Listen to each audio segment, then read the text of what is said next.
No telescope required, no filters necessary, just a brilliant, raw cosmic spectacle. Its name is Betelgeuse, despite the similarity to the mischievous character from folklore, saying its name 3 times won't summon anything spooky.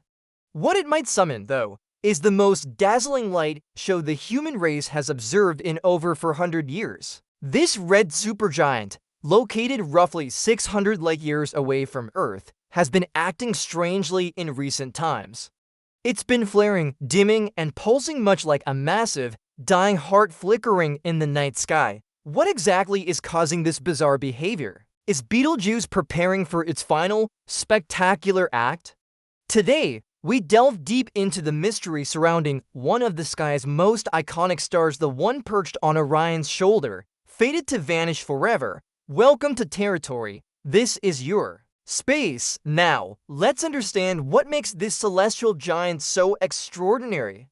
Betelgeuse is approximately 600 light-years from Earth, meaning the light we see now actually left the star around 600 years ago. If it had already exploded in a supernova during that time, the light from the event would still be making its journey toward us.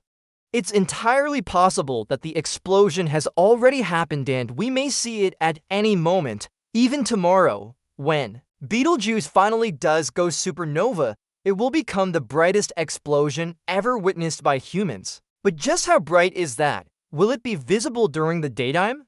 Could it pose any kind of danger to life on Earth? And perhaps most intriguingly, why does Betelgeuse's recent behavior seem to contradict our existing knowledge of stellar physics? Before exploring the aftermath of such a supernova, let's rewind a bit. Our sun has burned steadily for around 4.6 billion years. By comparison, Betelgeuse is a cosmic newborn. Astronomers estimate it's only about 10 million years old. That's so young that rocky planets like Earth wouldn't even have had time to form around it, and chances are they never will, unlike our sun, which still has about 5 billion years of steady fuel ahead of it. Betelgeuse is burning out rapidly. With over 15 times the mass of our sun, it has lived fast and large. From the moment it ignited, it began consuming its fuel at a breakneck pace, even before it expanded into the red supergiant we see today. It was already radiating tens of thousands of times more energy than our sun. Now its energy output exceeds 100,000 times that of our sun, an absolute furnace blazing in the sky. Yet with all that power, Betelgeuse is unstable. Its erratic pulses and dimming indicate that it is nearing exhaustion when a red supergiant reaches the stage, only to fade away. The better-known outcome is the supernova. As the star's fuel runs out, its core begins fusing heavier elements, carbon, oxygen, silicon, until it reaches iron. But fusing iron doesn't release energy, it consumes it. At that point, the internal fusion engine dies, with no more outward pressure to counter gravity. The core collapses in on itself. Here's where things can go two ways. If Betelgeuse's mass falls on the lower end for red supergiants, somewhere between 10 and 15 times the mass of the sun, it will likely collapse into a neutron star and explode outward in a dramatic supernova. However, if its mass is closer to or above 20 times that of our sun, the gravitational collapse might be too extreme even for neutrons to resist. In that case, Betelgeuse may bypass the dramatic explosion entirely, collapsing straight into a black hole without a flash, without warning, just gone. Which of these destinies will Betelgeuse fulfill?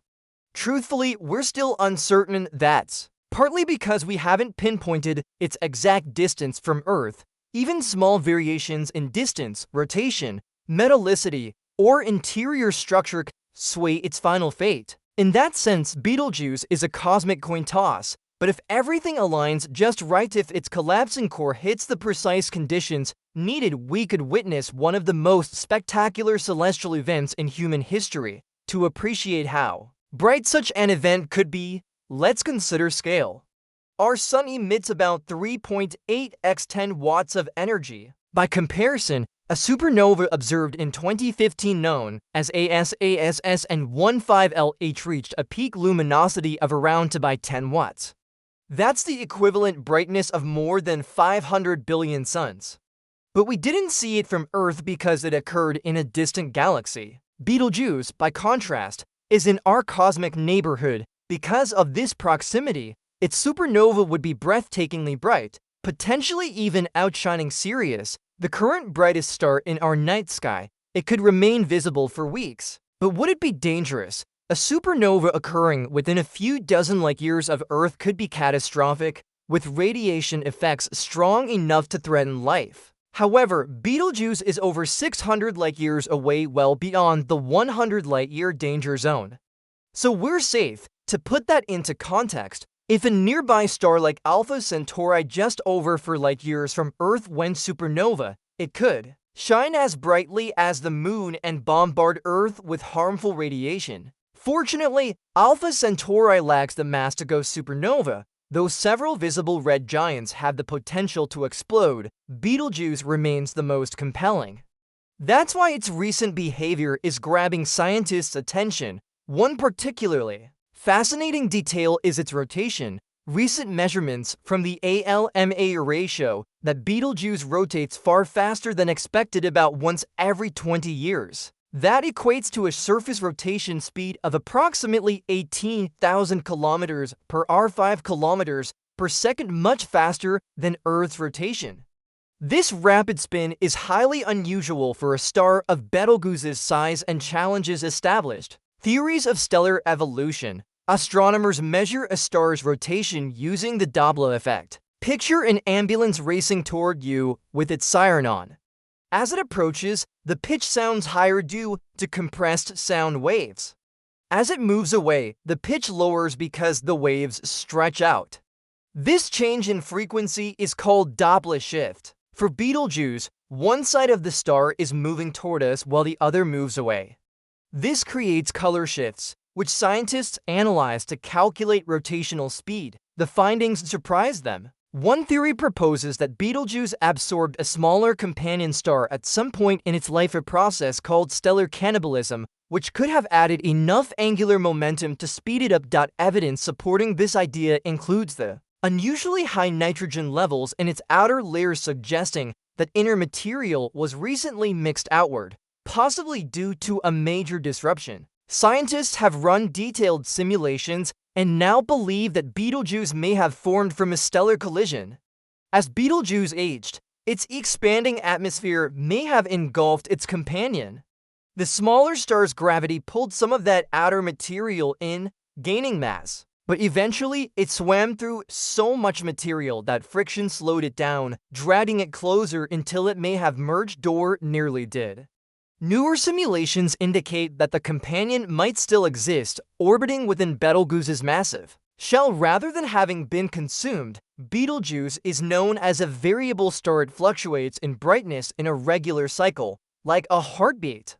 These cycles occur onto primary timescales, one just over a year, the other about 6 years. A recent study used computer models to explore various causes behind this pulsation, ranging from internal oscillations to magnetic field changes. But all paths seem to point to one explanation: the presence of a companion star. The team humorously dubbed it Betel Buddy. However, we may not be able to confirm this companion until Betelgeuse goes supernova. So, when will that be? Here's the mystery: no one can say for sure. Estimates place the explosion somewhere between 10,000 and 100,000 years in the future, but there's a twist. Given the distance of 600 light-years, the supernova may have already happened and we're just waiting for its light to reach us. That's the kind of cosmic uncertainty that keeps astronomers watching the sky night after night. Our own solar system, by comparison, seems calm and orderly. Occasionally, a gas giant might nudge a comet or asteroid from its orbit and send it toward the inner planets. But overall, things have been pretty stable. Still, the Milky Way contains between 200 and 400 billion stars. As our solar system travels through this sea of stars, the odds of a close encounter, though small, are never zero. About 75% of the galaxy's stars are red dwarfs, typically having 8% to 40% the mass of our Sun. The Milky Way spans about 100,000 light-years across, with a dense central bulge about 5,000 to 8,000 light-years in radius. When we calculate the odds of stars passing near our Sun, we consider stellar density, orbital patterns, and relative speeds. On average, stars move at around 20 kilometers per second relative to the Sun. Using this information, scientists estimate how often stars pass close to our solar system. The closest known encounter likely occurred at about 5,000 astronomical units, roughly 10 times the distance from the Sun to Pluto. These events are rare, happening once every few 100,000 years. Even rarer are passes within 500 astronomical units, which occur about once per billion years. So, while it's highly unlikely that a passing star would directly disrupt the orbits of planets in our solar system, such events could disturb the or cloud a distant shell of icy bodies encircling the solar system. Gravitational interactions between passing stars and the Oort cloud are ongoing, even if their effects won't be seen for millions of years.